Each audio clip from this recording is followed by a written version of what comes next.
tramo de las almas engañosas. Ser trailero en México no es solo un trabajo, es una sentencia de soledad. Recorremos las arterias de este país de punta a punta, transportando de todo, menos miedo. Pero hay un lugar donde hasta el más valiente apaga la radio y aprieta el rosario que cuelga del espejo. Hablo del sur, Campeche, Chiapas. Tierras hermosas de día, pero hambrientas de noche. Existe un tramo específico, una carretera flanqueada por una selva que parece querer devorarse el asfalto. Allí, entre los veteranos, corre una advertencia que se hereda como una maldición. No subas a nadie, no te pares por nada, veas lo que veas, no dejes de acelerar. Dicen que quienes pisan el freno no vuelven a ver la luz del sol. Y hoy te voy a contar por qué. Nuestro protagonista, a quien llamaremos el Flaco, era un escéptico. Llevaba años cruzando el desierto de Sonora, enfrentando tormentas de arena y asaltos. Para él, las historias de fantasmas eran cuentos para novatos. Pero la ruta al sur es distinta.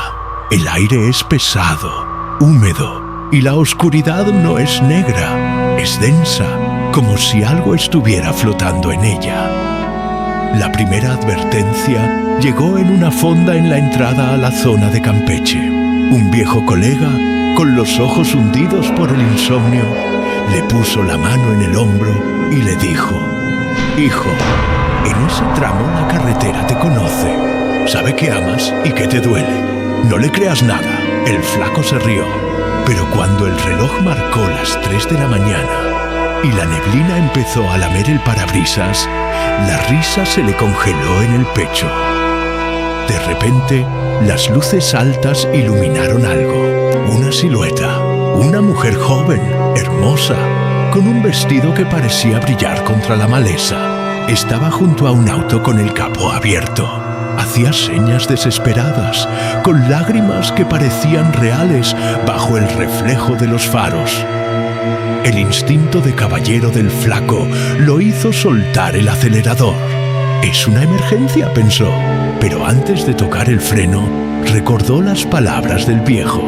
Miró por el retrovisor mientras pasaba a su lado, y la sangre se le convirtió en hielo. En el espejo no había mujer. Solo una mancha negra, una sombra altísima que se giró a una velocidad inhumana para seguir el camión con la mirada. No tenía rostro, pero el Flaco sintió el odio emanando de esa cosa. Aceleró, pero la carretera apenas empezaba a jugar. Kilómetros más adelante aparecieron niños.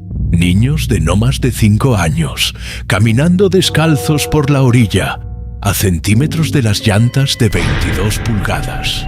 Sus manitas se extendían hacia el camión. ¿Cómo ignorar a un niño solo en la selva? Ese es el engaño. Quieren tu humanidad para quitarte la vida. Lo peor no fueron los extraños. Lo peor fue cuando la carretera leyó su mente. A lo lejos, el Flaco vio un resplandor. Un accidente reciente, o eso parecía. Y en medio de la vía, vio a su propia madre. La mujer que lo esperaba en casa con un café caliente, ahí estaba, tirada en el asfalto, estirando una mano temblorosa hacia él. Y detrás de ella, su esposa, corriendo desesperada cargando a sus hijos, huyendo de algo que se movía entre los árboles. El grito de su hijo menor se escuchó por encima del rugido del motor. «Papá, por favor, detente. ¡Nos van a matar!». El Flaco sollozó. Su pie izquierdo buscó el pedal del freno. El camión empezó a chirriar. En ese momento, recordó que su familia estaba a 1000 kilómetros de distancia. Cerró los ojos, apretó el volante hasta que le dolieron los tendones y gritó: «¡Ustedes no son reales!». Pasó a través de ellos. No hubo impacto, no hubo golpe.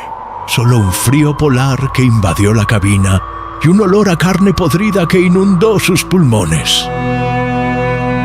Cuando el sol por fin asomó por el horizonte de Chiapas, el Flaco llegó a su destino. Al bajar para revisar los niveles de aire de las llantas, se desplomó. En los costados de su tráiler, justo a la altura de las ventanas, había marcas, no de manos humanas, sino de garras largas que habían raspado la pintura metálica. Y en el vidrio del lado del copiloto, una huella de una mano pequeña, de lodo seco, como si alguien hubiera estado viajando colgado de la puerta todo el trayecto, esperando un solo segundo de debilidad para entrar.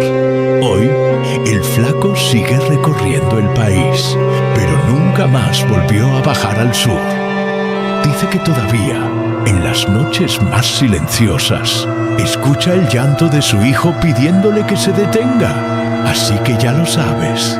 Si alguna vez viajas por esas rutas y ves a alguien pidiendo auxilio en la oscuridad, no te sientas mal por no parar, porque en esas carreteras los vivos no son los que piden ayuda. La pregunta es, si fueras tú el que está ahí parado, ¿querrías que alguien se detuviera? O mejor aún, ¿eres tú quien está pidiendo ayuda en este momento?